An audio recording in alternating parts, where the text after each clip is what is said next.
Thank you for the introduction. My name is Irene Kuling. I'm assistant professor in Eindhoven. And in our group, we work on soft robotics for haptic interactions. And today I will tell you about some of the work that we do.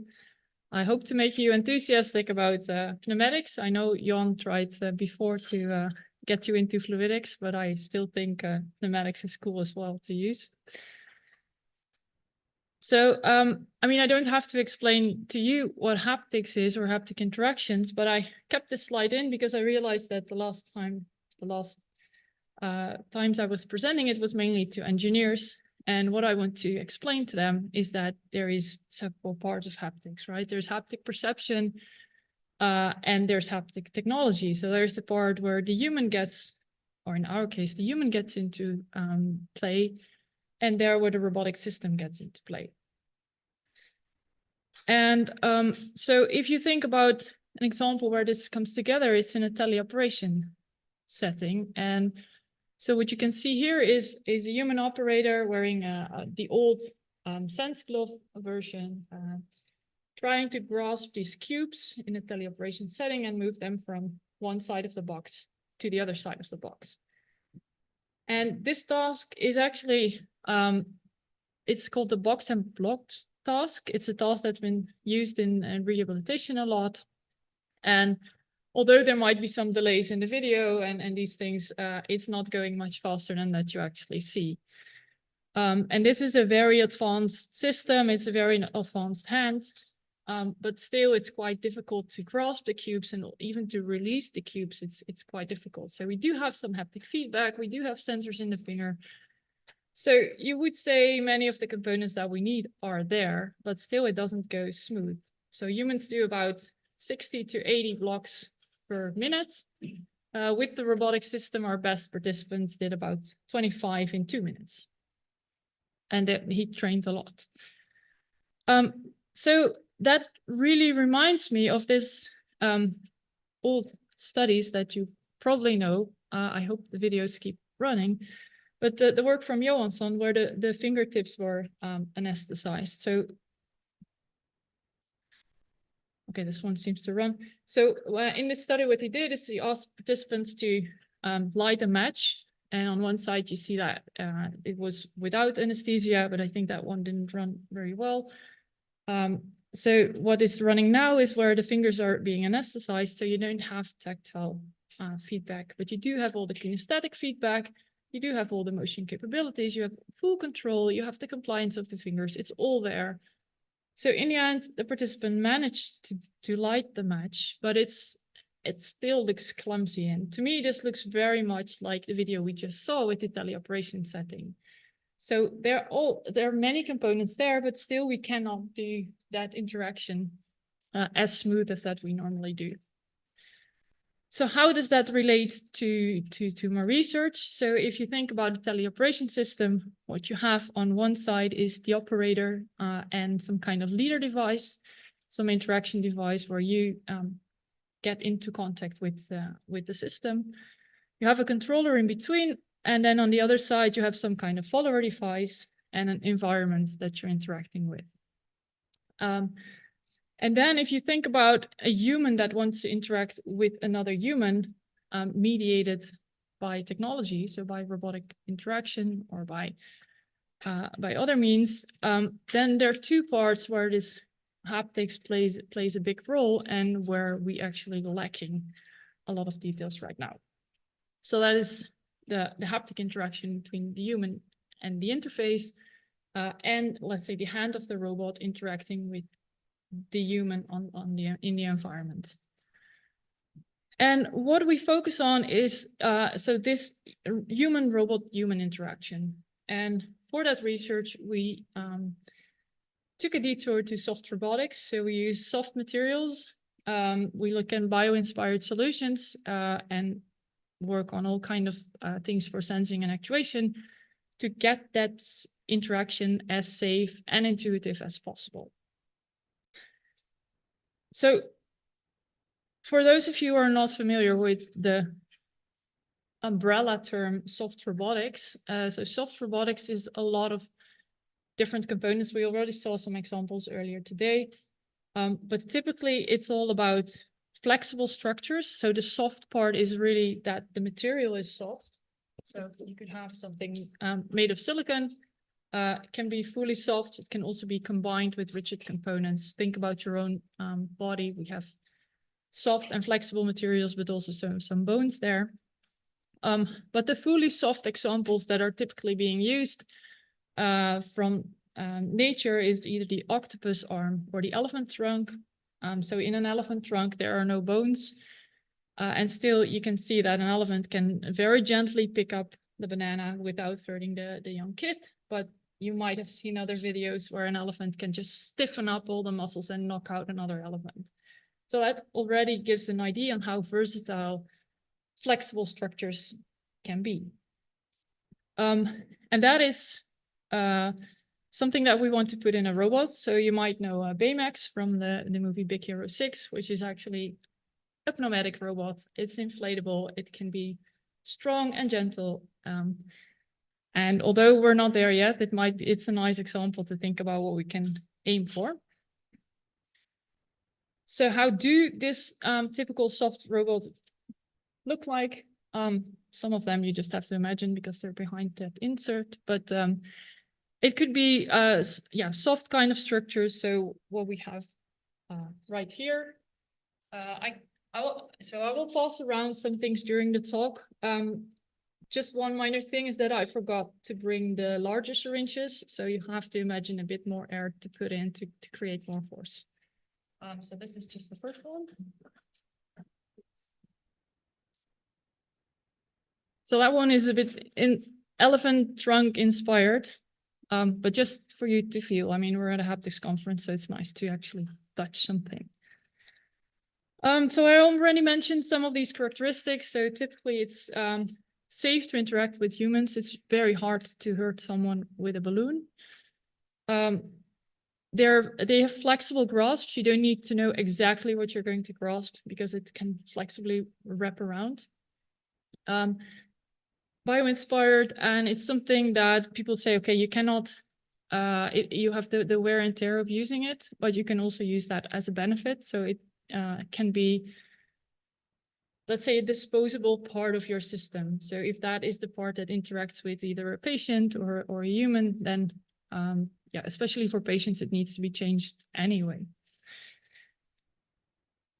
So something that I want to point out in case there are people very much focused on robotics here is that it's a very different approach. And if you want to design a robot that has like optimal strength and very precise control, I would say don't go to soft robotics. Just use a traditional robot for a very specific task.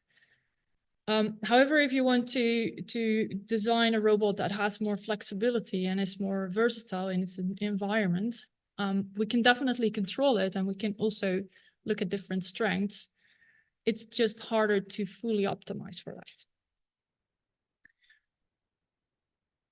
So then how do we merge those two? So how do we get soft robotics for haptic interactions? And in the lab, we made several prototypes. So I'll just start with one. So we worked on haptic displays. Okay, the video makes it very interesting. This we actually have as a demo on Tuesday. So if you want the proper demo, just come by. So the idea is that we can vibrate small actuators in the display. We can have static pressure. We can have different vibrations there.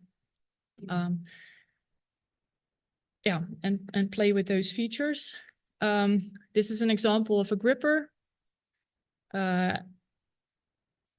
Then this is the one that's now going around. It's actually to do soft grasping, and as you can see, we can have control strategies there that it want to keep its grasp. So we model these structures and we work on both the design, the control, and the interaction, so to say. So a typical question that I get, where can we use it for? So we saw an example of an exoskeleton earlier today, but this is actually a project that we had with a company who makes, they make devices for people with degenerative muscle diseases. So the idea is that they cannot close their hands with enough force to grasp an item. And that is something that we can easily do. But what it was the challenge in this project is actually that we can also use negative pressure to stretch the fingers without any risk of damaging the fingers by putting them too far to the back, because it cannot stretch further than the original length. And that is also something that they need, because they typically have their hand in a certain posture, and then they cannot go around the cup or whatever they want to grasp. So we have to be able to open and close it. So for this one, you can probably already see it on the wrist. It stops at the actuator. The control is still very challenging for this one. So I won't go in more detail on that. So teleoperation, this was one of the very first prototypes that we played with. So here we're mapping the input from a leap motion to our small soft robot gripper. And we have been playing recently with more, you can call it jumping robots or something that is a bit more energetic. So to see whether we can actually get like push off or like a more elastic interaction, so to say. I don't know the right word at this point. Anyway, so what we do, that's a video that's behind the screen, but as you might know, as well in haptics as well as in soft robotics, it's almost impossible to just go to any web shop and buy the things you need. So we have to make all of that ourselves. And we have developed this soft robotic control unit that we call it. It's actually a control board combined with the Raspberry Pi. And then we combine it with some existing components like a pump and regulators and a high frequency valve. And with that system, we now have the infrastructure to basically make to connect any type of soft actuator to it and immediately test different patterns and signals. So to go a bit more before I do that, we actually also use this for inspirational or educational purposes. So we made these small grippers that kids can play with, so they can make their own. They can choose their color of silicon. They can make their own actuator with the silicon gun, which is already fun in itself, and they can play with it. So I can pass around this one. This is the exchange that works. And I'll hold this up and also give it. This is another demo that we have. We have this as a large system in our lab as well, where we do a lot of modeling and structure, but it's also something which is nice to play with, because there are 3 syringes on this side connecting to the 3 bellows of the main body, and 1 syringe on the other side that actually opens and closes the soft gripper at the top. And that makes it very intuitive for people to see how it works and what the potential is of it. So I just give everything sorted out here, right? Yes. In case you are still in 2 weeks are still close by and want to visit the RoboCup, there we have a cool workshop as well. It's in Eindhoven in the middle of July. So if you're still around, come visit. If you want to help with the workshop, you're also very welcome. We still need some hands there. So then back to our core research, to the how do we use pneumatics for haptic interactions. And one of the things that we have developed is something that we call a pneumatic unit cell. And I have one here as well. I'll put it on the screen. So this was the very first old version that we had that you see on the screen. So the idea is basically a little balloon. So the edge is stiffer than the top layer. And then if you inflate it, you get this deformation at the top. And what we first used it for was that we put it on someone's finger and then had a virtual environment where you could do button clicks and feel ridges and things. And the nice thing of doing that is that it's, well, this video plays, hopefully. Is because we use the silicon, we can actually use something like a leap motion because it doesn't interfere with the infrared that's coming from the hand. So that makes it possible to track the fingers, but still have feedback on the fingers in a very low intrusive system. So I think the video is quite self-explanatory, but what you see is that here Femke doesn't have the tuck on her index finger, but we put that at the side. So as soon as she does something with the index finger or go over these ridges, you see that the activity is on the puck. And that is what you feel for all of them. Can combine that with sound. We did compare it with a typical vibrotactile motor, and we see similar results. People were just, it feels a bit more friendly. I mean, it's quite hard to quantify that, but so technically you see the same benefits of having a vibrotactile motor there, but it feels more friendly. So that was a nice first finding. Then we improved the design a bit. So this one actually looks much more clean. It's more like this one. And so, yeah, I will also pass this around. So if you just push it a little bit, you will see it inflate. You can put your finger on it and you can, for yourself, try to make a vibration. If you put too much air in it, it will explode. Please don't do that before the end of the presentation because others might want to feel it as well. That one has the small syringe, so it's okay-ish, I guess. So what we we will hear it. So what we tested is the mechanical behavior. We characterized the mechanical behavior for this actuator with 3 different top layer thicknesses, because if you make the top layer thinner, you have more deflection. And we wanted to see how that balances out. And also over increasing pressure. So what does that do with the deflection? And also what does it do with the blocking force? So if you just have a force center on top of it, how much force can we generate with those? So first, the thinnest top layer. This is the 0.6 millimeter. What we see here is that actually quite soon, I think already from 10 kPa, if you see it like this, it starts to behave very nonlinear.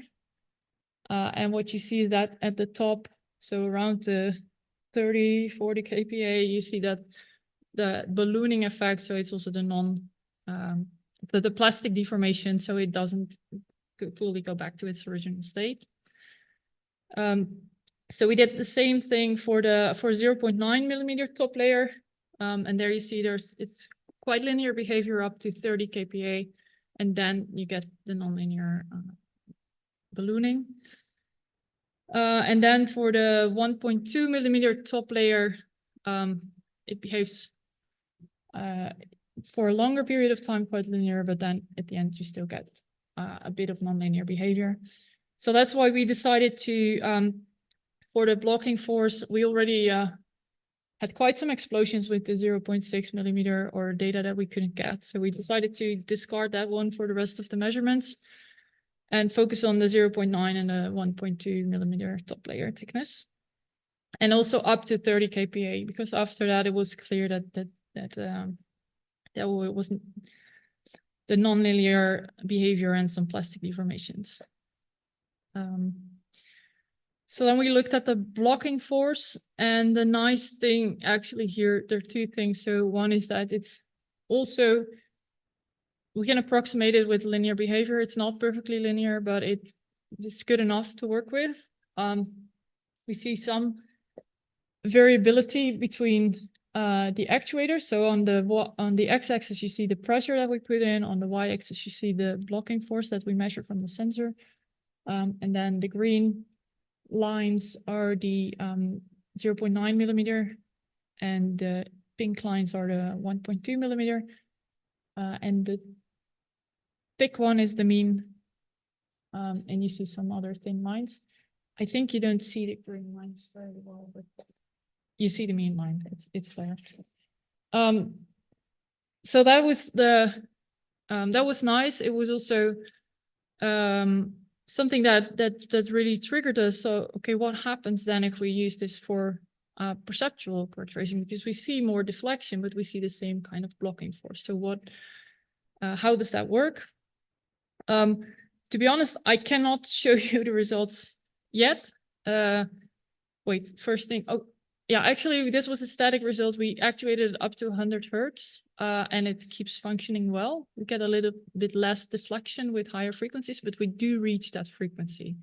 So that means that we now have actuators that are very versatile. We can do static pressure, and we can do a lot of frequency domains. So we can do low frequencies, but also up to 100 Hertz. So it's really the whole range from movement to flutter and vibration. It's all of it.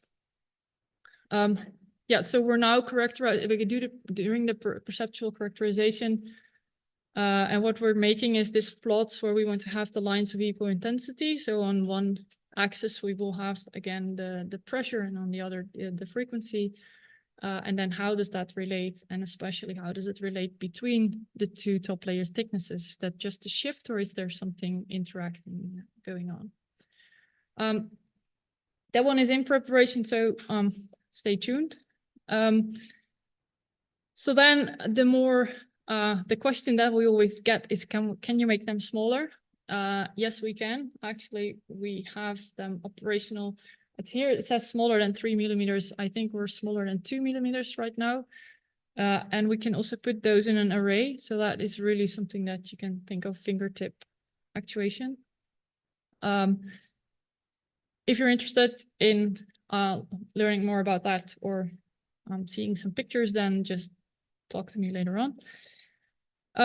And so I already mentioned the array. So what we did is already some studies that having this larger actuators in an array. So this is a collaboration with the lab of Philip Beckerle from Erlangen, and they are looking into effective touch. So how pleasant does it feel?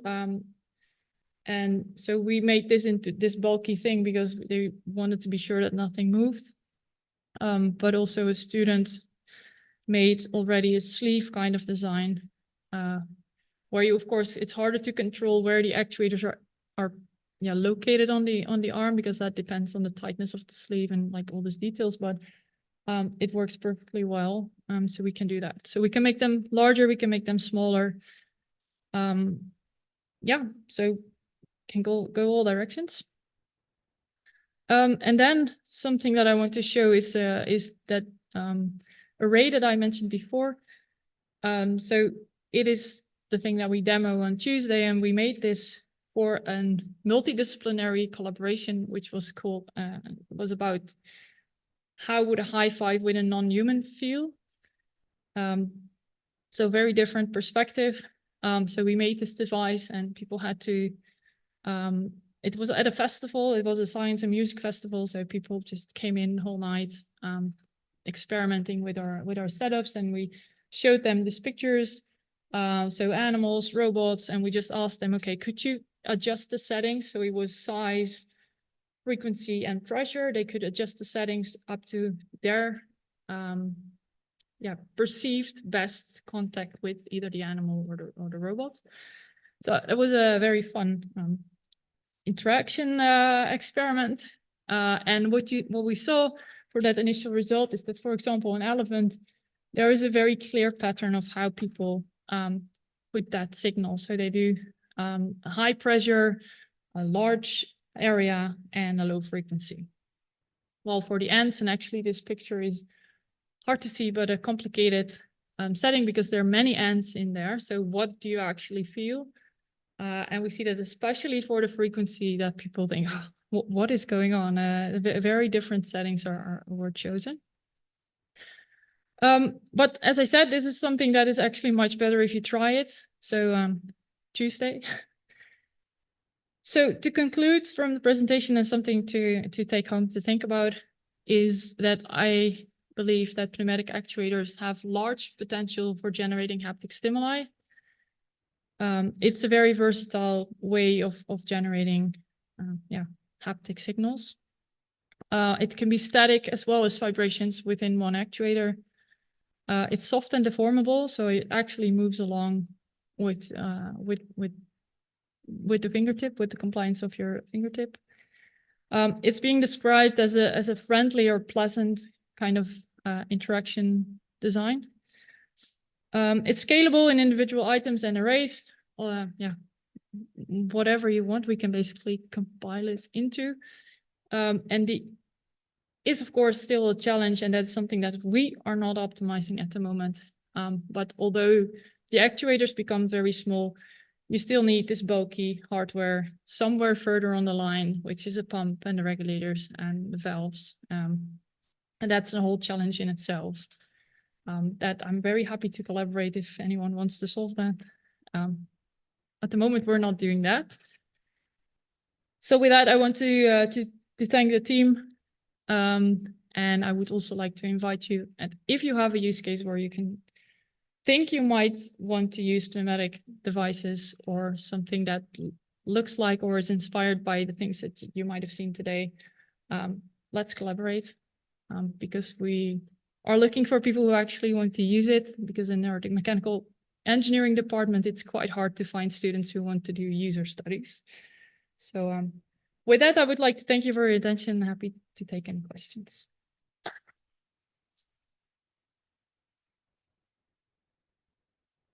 All right, super. Is there any question in the audience? Yeah, I'm coming.